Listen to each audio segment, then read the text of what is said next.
Live না video শিক্ষক নেতৃবৃন্দ ভিডিও আপনারা ধৈর্য ধরে আপনারা বসে আছেন আমাদের কথা শোনার জন্য। আমরা আপনাদের কাছে কথাগুলো বলবো, তার আগে দুইটা কথা বলি। আমাদের দাবি আদায় না হওয়া পর্যন্ত কি আন্দোলন চলবে না চলবে না? আপনারা কি হাজার হাজার শিক্ষক রাজপথে আনতে পারবেন কি পারবেন না? আচ্ছা, এইটা হলো আমাদের কথা। এখন আমাদের পুরো বিষয় বিস্তারিত কথা বলবে। আমরা সরকারের কাছে শুধু একটা কথাই চাই যে স্পষ্ট ঘোষণা ছাড়া আমরা রাজপথ ছেড়ে যাব না। এই বিষয়ে আজকে আমাদের মন্ত্রণালয়ে প্রশাসনের সহযোগিতা ডেকেছিল, আমরাও সেখানে গিয়েছিলাম। প্রশাসনের ভাইদের সাথে আমাদের আলাপ আলোচনা হয়েছে। সার্বিক বিষয় আমাদের জেলা হোসেন আজিজ স্যার আপনাদেরকে ব্রিফ করবেন।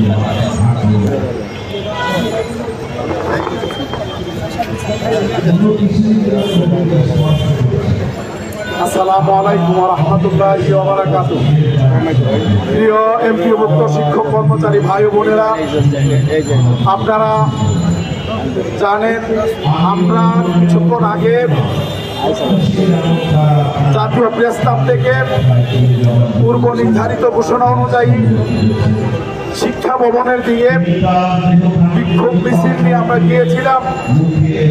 আমরা যখন শিক্ষা ভবন থেকে সচিবালয়ের দিকে যাচ্ছিলাম, ওখানে আমাদের যে মিছিলটি ছিল, উত্তাল মিছিলটি প্রশাসন থামিয়ে দিয়ে আমাদেরকে অনুরোধ করে মিছিলটি থামানোর জন্য এবং আমাদেরকে প্রস্তাব দেয় যে আমাদের একটি প্রতিনিধি দলের সাথে সরকার আলোচনায় বসবে।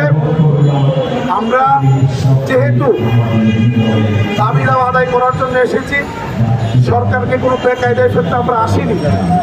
এই জন্য আমরা তাদের ডাকে সাড়া দিয়ে প্রশাসনকে সহযোগিতা করার লক্ষ্যে আমাদের উত্তাল মিছিলকে আমরা বন্ধ করে প্রশাসনের সাথে সরকারের সাথে আলোচনা করতে আমরা ৮ সদস্যের একটি প্রতিনিধি দল সচিবালয়ে গিয়েছিলাম। আপনারা জানেন, আপনারা ইতিমধ্যে জেনেছেন, আমরা এই প্রস্তাবে আসার পরে আমরা আমাদের বক্তব্যে প্রতিদিন একটা বিষয় স্পষ্ট করেছি যে আগামী ঈদুল ফিতর থেকে শতভাগ উৎসব ভাতা প্রদানের লক্ষ্যে অবিলম্বে শতভাগ উৎসব ভাতার প্রজ্ঞাপন দিতে হবে। আমরা এটা ক্লিয়ার করেছি।